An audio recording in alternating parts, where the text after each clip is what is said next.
bismillaahi raxmaani raxiim qodobada radraaca aad ku daawan doontaan waxaa ka mid a dagaal xoogan oo ka dhacay deegaanka Kulbiyow ee gobolka Jubbada Hoose diyaaradaha Mareykanka oo duqeyn xoogan ka fuliyay qaybo ka mid ah gobolka Jubbada Dhexe ciidanka dawladda federaalka Soomaaliya oo gacanta ku dhigay dagaalamayaal ka tirsan xarakada Al-Shabaab u diyaargarowga daawadayaal qodobada oo dhameystiran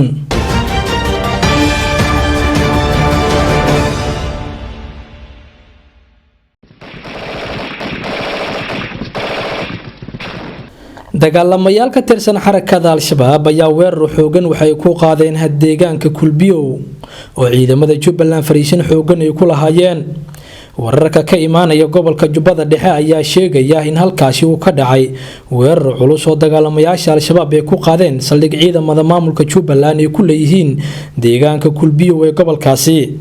dagaalka ayaa waxaa la sheegay in muddo saacada uu ka socday saldhigga deegaanka Kulbiyow ee gobolka Jubbada Hoose goobjoogayaal ayaa sheegay inuu jiro khasaare dhimasho iyo dhaawac oo ka dhashay dagaalka Kulbiyow ka dhacay warbaahinta Al-Shabaab ayaa daabacday in 3 askari oo ka tirsan ciidanka Jubbaland ay ku dileen dagaalka ka dhacay deegaanka Kulbiyow ee gobolka Jubbada Hoose ma jiro wiil waxwar oo ka soo baxay saraakiisha ciidanka dowlad goboleedka Soomaaliyeed ee Jubbaland ay ku xaqiijinayaan khasaaraha ka dhashay dagaalkaasi ciidamada dawladda federaalka Soomaaliya ayaa gacanta ku dhigay dagaalamayaal xarakada Al-Shabaab ka tirsan kuwa la sheegay xilligaas inay hubeysnaayeen hay-adda nabad sugidda iyo sirdoonka Soomaaliya ee NISA ayaa sheegtay inay gacanta ku soo dhigeen 2 nin oo ay ku sheegeen inay ka tirsan yihiin dagaalamayaasha Al-Shabaab sidoo kale waxa ay soo bandhigeen hub ay wateen raggan ka tirsanaa dagaalamayaasha Al-Shabaab ee ay gacanta ku soo dhigeen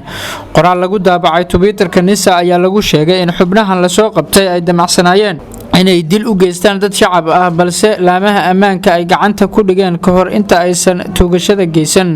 howlgal ay hay'adaha amnigu ka fuliyeen banaanka Muqdisho waxay gacanta ku soo dhigeen 2 dhagar qabe oo ka tirsanaa Al-Shabaab iyo hubkooda iyagoona maleegayay dilal lagu beegsanayo shacabka waxaana qayb ka ahaa 2 kale oo shaqaale ka ahaa shirkad ganacsi ayaa lagu yiri qoraalka NISA diyaaradaha Mareykanka oo duqeyn xoogan ka fuliyay qaybo ka mid ah gobolka Jubbada Dhexe duqeyn diyaaradeed ayaa lagu soo waramayaa inay ka dhacday degmada Jilib ee gobolka Jubbada Dhexe wararka laga helayo degmada Jilib si la bartilmaameedsaday saldhig Al-Shabaab ay ku lahaayeen degmadaasi saraakiil ka tirsan ciidanka Jubbaland ayaa sheegay in duqeynta la beegsaday 4 goobood oo Al-Shabaab xarumo waaweyn ay ku lahaayeen oo degmada Jilib ka tirsan goobaha la duqeeyay ayaa waxaa kamid ah saldhigga degmada Jilib xarunta degmada iyo waliba goobo kale oo Al-Shabaab ay ku diyaarinayeen qaraxyada sida la sheegay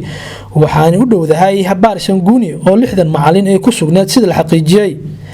ila madax banaan oo diiday in warbaahinta loo adeegsado ayaa sheegay in halkaasi Al-Shabaab tiro kamid ah ay ku dhinteen qaar kale dhaawacyo kala duwan ay ka soo gaareen